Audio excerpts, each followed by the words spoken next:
It's tax season, and at LifeLock, we know you're tired of numbers. But here's a big one you need to hear. Billions.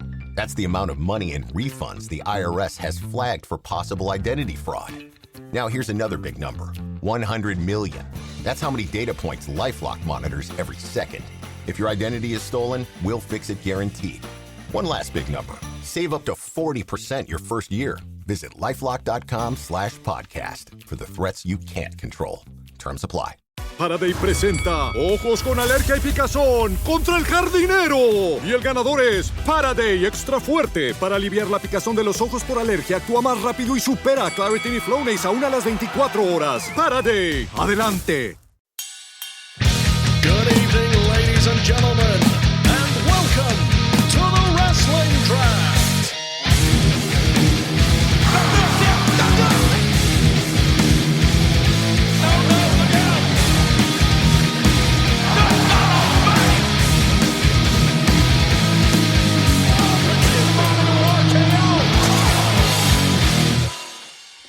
Hello, everybody, and welcome back to another episode of the Wrestling Draft here on the Wrestling Draft YouTube channel. I am your host, as always, Scott McLeod, joined, as I am always, by David Hockney as we barrel down the road towards the Elimination Chamber this coming Saturday in Chicago. And Dave, if you see the video version, is buzzing with excitement, as I'm sure all of us are. Hey, listen, I'm not buzzing for Chamber. I'm buzzing at the fact that this is like my last hosting duty before a long-awaited holiday, because tragedy has struck in the West End Country Club. We have ran out of Sri Lankan tea.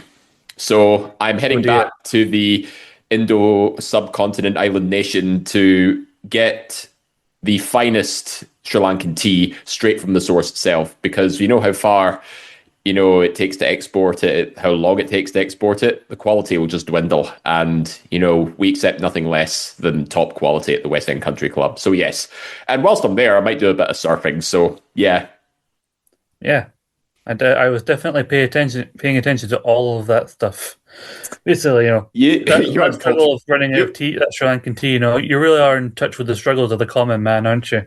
Oh, you're just an uncultured swine. All of you are in the Premier League. It's very Tory chat on your with the exception of Robert Shaw and Stacey Smith, because Robert obviously earning his craft. Robert's moved on, accept it. He's found a new man. Well, he's found someone who really understands him. Well, Stacey's in his place now, and she brings only the finest wine that any West End Country Club would be proud of. Anyway, moving on to the important things, which is the draft scores. We have 3 people tied for 7 points, but just before that, I should mention just below the top 3, it's JCG and the NXT Women's Champion on 6 points after a successful defense against Solrica. And then below her is a tie between Cody Rhodes, Io Sky, Jade Cargill, and Tiffany. No, it's just those 3. That's it. Tiffany's on 4, never mind. Those 3 on ties of 5 points, but the 3 people tied on 7 points at the top are Obafemi, Rhea Ripley, and the Young Bucks. Now, it's amazing how little Oba's really done, but just appearing across both shows. He has competed against Kit Wilson in a match, but still doing very little. Teased something with Rusev. A lot of people are hoping he'll be the one to step up to answer the challenge by Brock Lesnar. So clearly more points to be gotten from Obafemi, but the leaders, the Jamesons, have both Rhea Ripley and the Young Bucks. Now, the Rhea Ripley stepped in at the last minute for Io Sky on a SmackDown match, and also the Young Bucks got one on a 10-man tie this past week on Dynamite. They'll be heading into a match at Revolution against FTR, who are me and Tom Brock's team.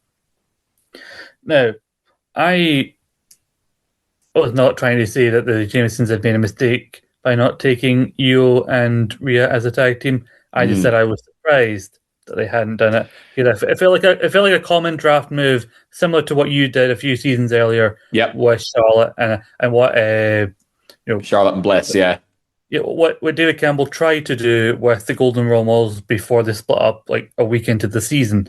I'm saying it's a common draft tactic. I don't know. We may have to talk to Stephen Wilson about what points they might get as a tag team compared to what they've got individually, because Rhea Ripley with the captaincy of Light is doing very well for them. And we should mention she is slated for the Elimination Chamber this Saturday, and we'll talk about that a bit more. But the Young Bucks on the road to their tag team match, even though I'm not entirely sure they'll win, they have been racking up points, and people do sometimes sleep on the Young Bucks, especially the last few seasons. Oh, you can't go wrong with the Bucks as your tag team in the wrestling draft. I think they're one of the most reliable teams, I'd say, in past wrestling draft history. Them and probably any manager wrestler combination that typically work together, like Gary Kernan with the Lashley MVP combo during the COVID season. I think that's where the trend started to, gather some steam. But if you're looking for a pure wrestling tag team, you can't go wrong with the likes of the Bucks and FTR, which I think is quite telling on the part of WWE's tag team division, because there was a time,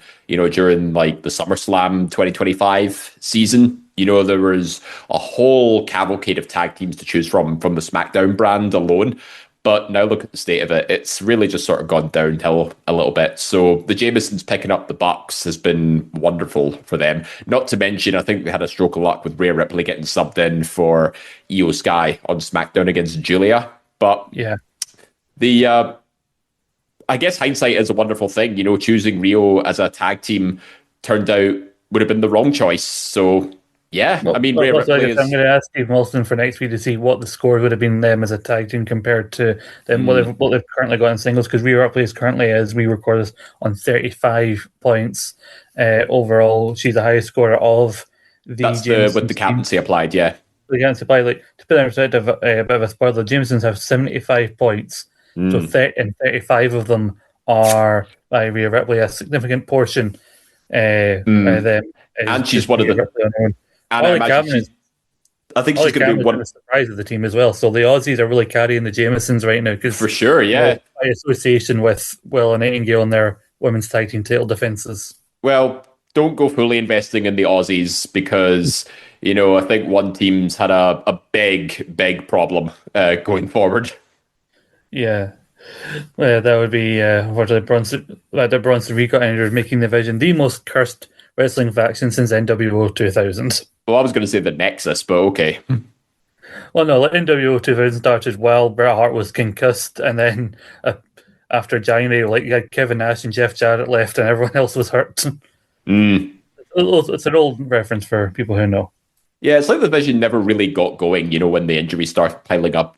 It's like they need backup plans for their backup plans for their backup plans, backup planception in the case. And now all that's left with the Vision is the tag team of Logan Paul and Austin Theory, which funnily enough, by all means get them off the board in round 6, but it seems like they're going to be the only ones, plus Paul Heyman, are the ones that are going to be racking up points. So, good for the think tank, Stephen Molson and Gary Kernahan, and anybody that's got any listeners leaguer that's got Paul Heyman on their team as well. They're going to be doing good, I reckon.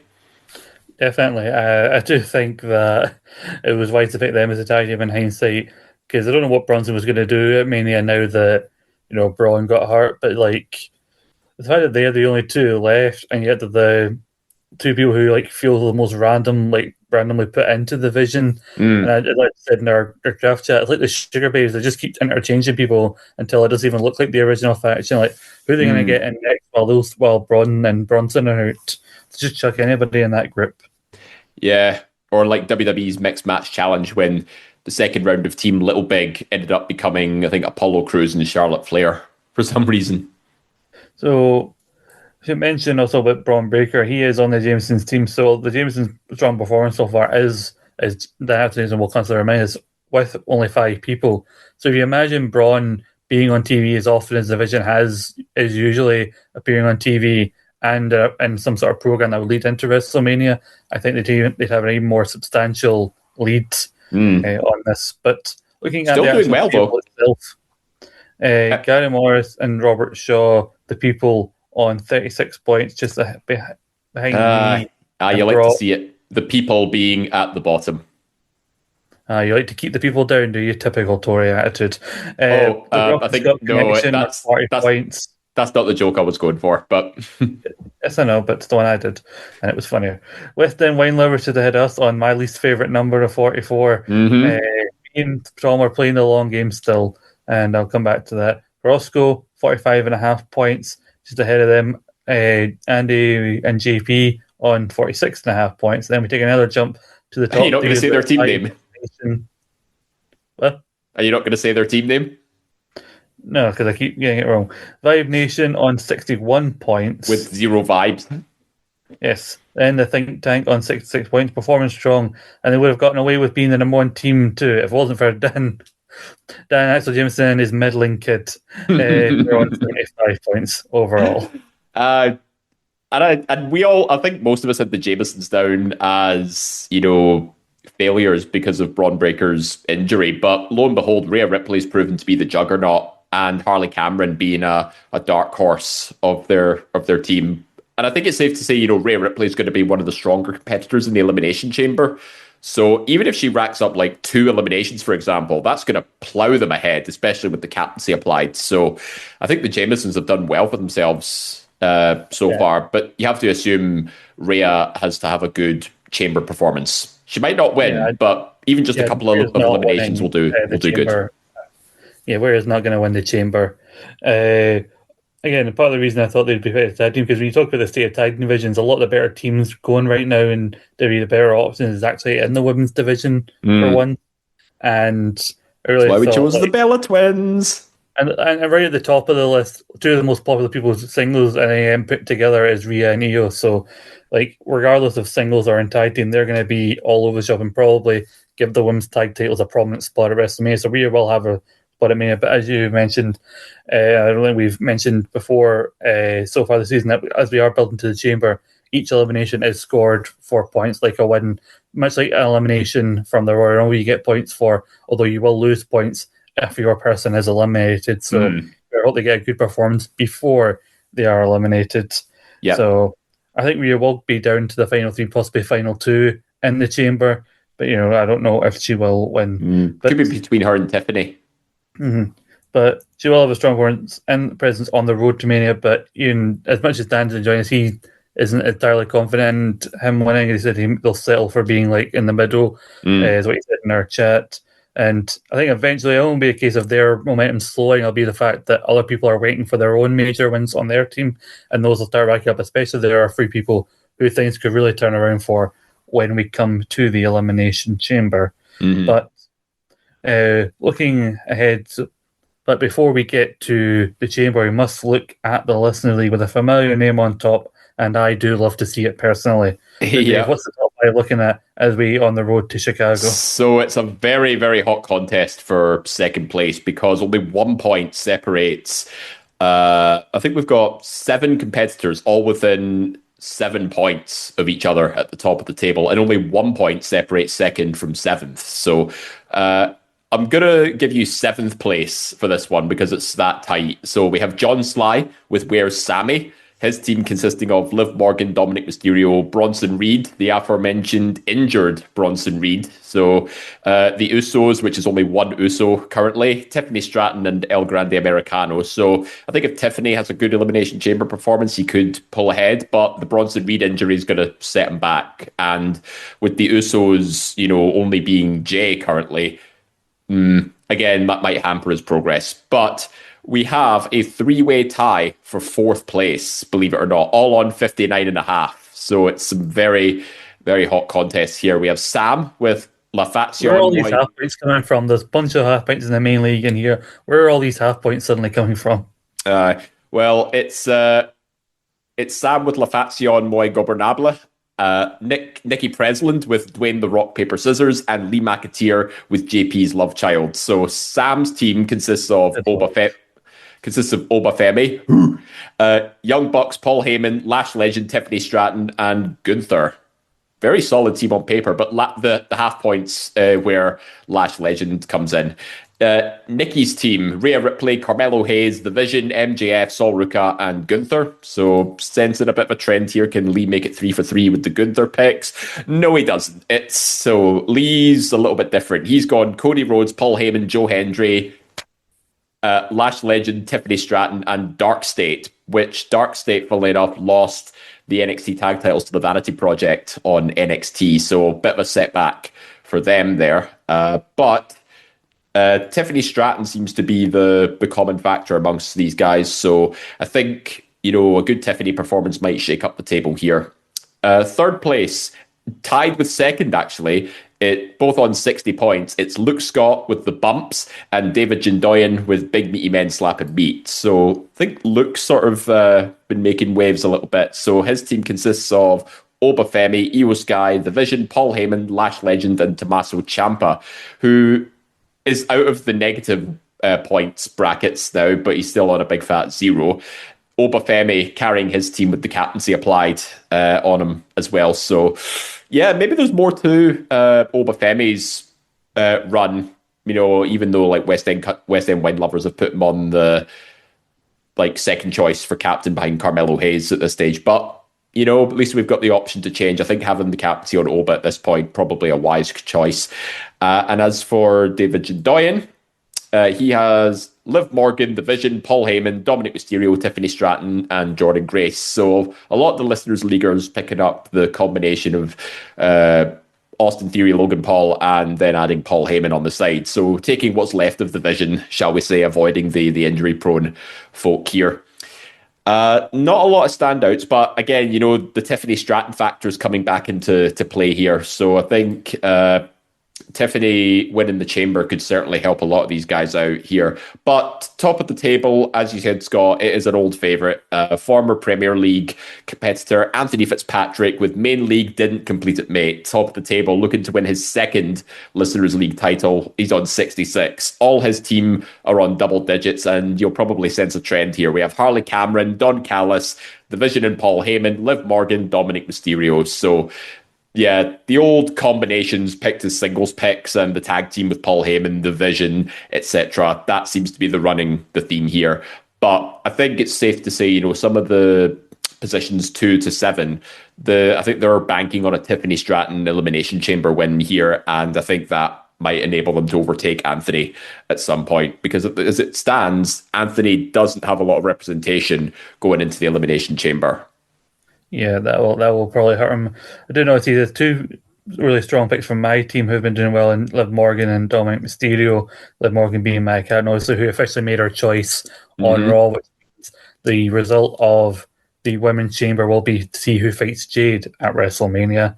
He also has Harley Cameron and Don Callis, who have been doing very well over on the Jamesons team, and like you said, the reoccurring group of The Vision and Paul Heyman. I do love to see Anthony doing well. He fought so long to win the Listener League and then enter the main league, and now I like to think he's got a bit of confidence around that he's done it before, and he's looking to go and do it again. Now, mentioning a couple of people from NXT when you were doing that rundown. Now, this past week's NXT was just a regular episode of NXT. It wasn't branded as a special episode or anything, but it proved to be one of the more eventful episodes of NXT, both in terms of storylines and also in terms of draft applications, that there has been in a long time. There was mixed results for you and Stacey, and that JC Jane retained thanks to Zaya turning on Sol Ruka, but did finally, the Ethan Page train, as long as it's been running over the last year, it did finally run out of steam as Miles Bourne has taken the North American title from him. And Andy and JP, they started this season, by the way, with 3 champions on their team, and now officially all 3 champions have lost their belts. Tommaso Ciampa and Chris Statlander are lost on the same night. Oh, dear.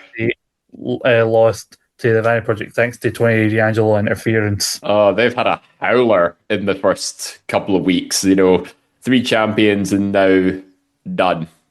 But yeah, I was a bit worried that I thought the Ethan Page wouldn't drop the title until Stand and Deliver, but there was a chance he could always bounce back by going to the main roster as well within that time frame. But I guess we'll just have to wait and see. Maybe he'll get some time off, given that he basically carried the North American title scene for best part of probably as long as Obafemi has carried it when he was the champion. I think they did say, I think they said on the commentary, I was watching NXT actually just before this, that if he had won against Miles, he would likely have broken the record for the longest reign. But as it stands, I think that still goes with Oba, who had the longest reign before he lost it. All right.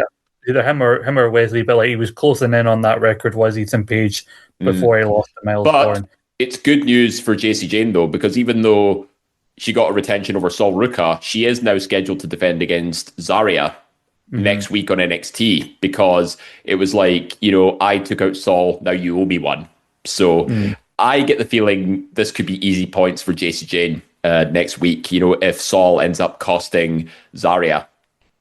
See, the only thing about that is if you're wrong, I can't brag to your face because you won't be here, which is annoying if you're wrong. But Annie and JP, Well, their misfortune. Tell you what, I'll find myself by a poolside somewhere. I'll have maybe a Kingfisher beer or a cocktail perhaps, and I'll toast one to JC Jane if she retains against Zarya on NXT. Yeah, but Annie and JP's misfortune could turn around with everyone's favorite Cody Rhodes riding in Chicago, potentially winning the men's Elimination Chamber match. I think Randy Orton's down as the favorite to win that one. I think he is. I think it's between those two. I think these two could definitely come down to be the final two in the match, Cody and Randy. So looking ahead to the Elimination Chamber, you do have Annie and JP with Cody Rhodes. That's a favorite going into it. Now, as you said, the Jamesons have been doing very well, and they do have Rhea Ripley. A strong Rhea Ripley performance could help them, but the Think Tank will be looking to close that gap. And the Think Tank on their side, now they did have Charlotte Flair, who did fail and was surprisingly beaten by Kiana James in a triple threat, but they do have Alexa Bliss, who is in the chamber, and they also have CM Punk.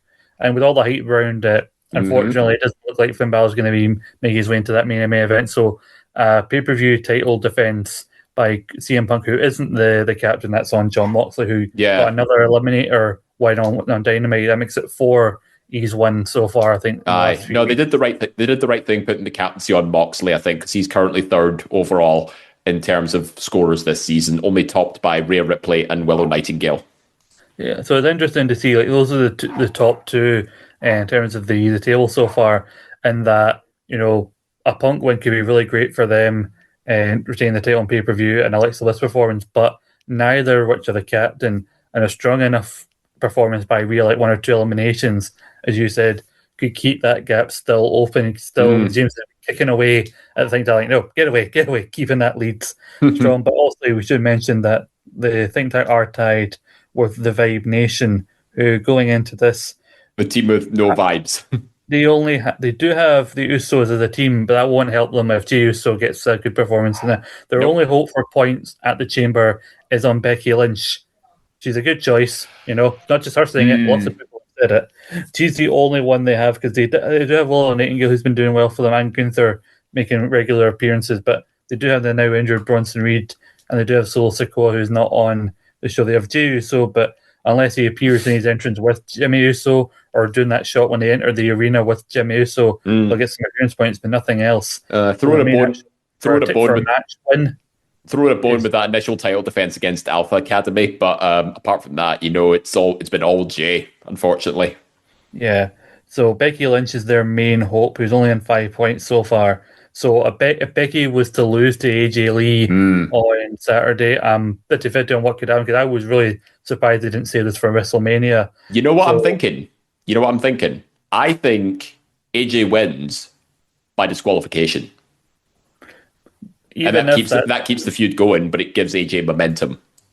That would be interesting story-wise. It would be a kick in the balls for Matt, and because it doesn't matter if the title changes hands, it's a title match loss because it's by DQ, and that's not what they need right now if they want to stay in the contention in the top 3.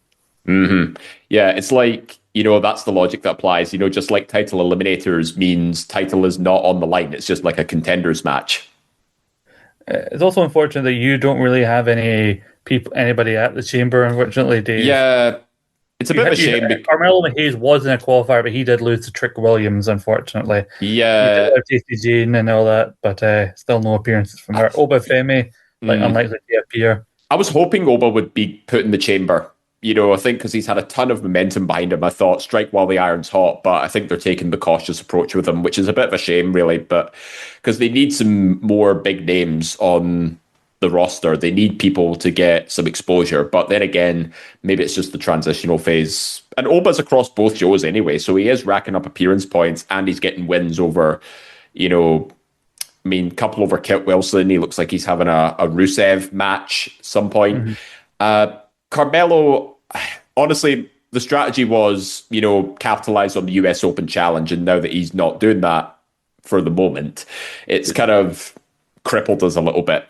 So they do try and do some big stuff for because they have this thing of the SmackDowns in the same set as the PLE, and they try and throw some things on the SmackDown. So a Carmelo appearance on SmackDown would be good for you guys, but it wouldn't really help because it's a TV title win rather than a pay-per-view win. Gary and Robert Shaw don't really have any representation because they've got Drew McIntyre, Jacob Fatu, Julia, and those kind of people, but none of them are scheduled as of now to appear on the pay-per-view or PLE, whatever you want to call it. They do have Saul Rooker on the team, and that was a big hit that they took this week. They're in a bit of a rough position, Gary and Robert. But yeah, I think they're going to stay. They're going to stay at the bottom for now. I'm amazed Toni Storm isn't scoring as highly as she currently is. I thought she would have had a lot more by this point. So, looking over at the actual chamber, so in terms of the chamber matches, Cody Rhodes as a contender. I don't know if any of the other people in the chamber are actually even drafted for the most part. Like Randy, no, I don't think so. So the only people who can get points for that men's chamber are Andy and JP, and really enough, it's probably going to work in their favor because I think Cody is the favorite. So even if he loses at the end to Randy, if he gets into the final two, you'll still rack up points for them. On the women's side, you've got Alexa Bliss on the Think Tank team, as I mentioned, Rhea Ripley on the Jameson team, and for me and Tom Brock, Tiffany Stratton. And I think now that it's been confirmed that it's going to be Jade who the winner fights, the odds dramatically go up in Steiner math for me and Tom Brock going into that. And see, we were waiting for stuff to slowly but surely turn around for me and Tom. And looking at the next couple of days here, this match is happening on Saturday. Next week on Raw, they've announced that it's going to be Dominic and Penta for the Intercontinental title. Why they're not putting it on the pay-per-view or PLE, I don't know. And they've confirmed that the first of Roman's appearances going into WrestleMania, Roman will be on Raw next week. So across the chamber and heading into Raw, I'm hoping things will turn around and me and Tom will start to move up. Because also in 2 weeks' time we have Revolution, where we're hoping FTR will finally start to pay off as a tag team. Let's not forget as well, Vengeance Day is coming up as well. So a Joe Hendry title defense against Ricky Starks would be or Ricky Saints rather, would help the Jamesons out massively as well. So I think they're on a very good, solid path at the moment. Yeah, because we got 3 weeks, 3 big shows in a row: Chamber, and Revolution. So that's going to really start to, set things apart and see where people really stand at this point. I'm very interested to see what happens going into WrestleMania. So it's weird there's not as much representation as I thought there was on it, because outside of the chamber, you've got the Think Tank of Punk and who's at the Vibe Nation. You have Becky Lynch. Other than that, not as many people have representation at the chamber as I thought. I'm still struggling to see why they would choose Becky Lynch in round one when, they could have had the Bucks, they could have had Rhea Ripley, they could have had Obafemi, for God's sakes, because I don't see Becky being justified as a round one pick, maybe round two, but I don't know. She seems like almost reserved a little bit to sort of put more talent over these days, like she did with Maxine, but then obviously taking the title back so she can have the AJ feud. And I think it looks like, AJ will win the Intercontinental title at some point, but will it be a chamber? I'm not entirely sure. One team I didn't actually mention was Roscoe, and I'm sure by this point he's already typed some comment, even though he hasn't listened all the way. David Gable now, Jade Cargill was on Raw this week to appear and just stand there while Ola made her choice. They do have Finn Balor, who I think if Finn Balor lost will not do them any good. Nope. And Raquel and Roxanne as their tag team. Raquel is in the chamber, Roxanne is not. So Roxanne hasn't qualified for the chamber either. Like she took a loss in the triple threat, where Raquel got her shot in the chamber. So that's not. And also, Roxanne had a chunk of her back taken out, so she's still on the road to recovery. So not looking good for Roscoe. I mean, they have MJF versus Hangman Page in a Texas Death Match in 2 weeks' time at Revolution. But on the road to there, I think they're going to rely on MJF and their women's champions like Stephanie, Jade, and hope that maybe Io and Rhea get some title defenses to help boost their numbers up. I think the best case scenario for Roscoe at this stage is if Jade has a couple of matches en route to WrestleMania against the likes of Mia Yim and BFAB, who I think, That was there's been David's some. thinking last season as well, but that didn't happen. I know there's been like some interaction between the two, but they both got injured during the live tour, the holiday tour at the end of last year. Yeah. And they've only just come back. So maybe they might pick that up where it left off just to give Jade a bit of momentum. And whoever wins the Elimination Chamber might, start, it puts them on the back burner a little bit, but it makes Jade look strong. I mean, she had a brilliant match with Jordan Grace. Who's to say, she can't just squash like Mia Yim and BFAB as enhancement a little bit. Yeah, I'm hoping that Tiffany, like even though she's not Gavin, she has a strong performance as in the chamber, and also has maybe she'll wrestle more in the WrestleMania than Jade will if that's the feud, because they've been doing stuff between her and Chelsea Green, and then maybe stuff with her and Amplifier to help give Tiffany some wins heading into WrestleMania. But has Chelsea been drafted? What? Has Chelsea been drafted? I don't think she has, but it would benefit us because Tiffany is our person, so if she beats Chelsea Green, that helps. Well, Chelsea's out with a broken ankle anyway, so it's. But she still gets over with the crowd. Anyway, but the point is, I think the really strategy with these chamber matches is they're trying to put some new people in there, which is affected some people because some of those new people haven't been drafted, like no Javon Evans, no Trip Williams, or anything like that. Javon Evans has been slept on massively. Yeah. Solo Sikoa was picked, but he didn't win a qualifying match. Charlotte Flair get upset and get beaten in a qualifying match. Last Legend didn't qualify. There's so many people who could have qualified who have been picked but aren't going to be in the chamber. And why nobody picked Javon is crazy. Because you saw how well he did for me last season. He was part of the winning team last season. There are a couple of people who all be at the chamber who are captains. So again, like I said, the gaps are going to start to widen a little bit. But whether or not the Jamesons or Rhea Ripley performance will be enough to keep them in their position, or if the think tank will sneak up behind them and close that just a little bit, we'll have to wait and see. We'll be back next week at our usual time. I won't.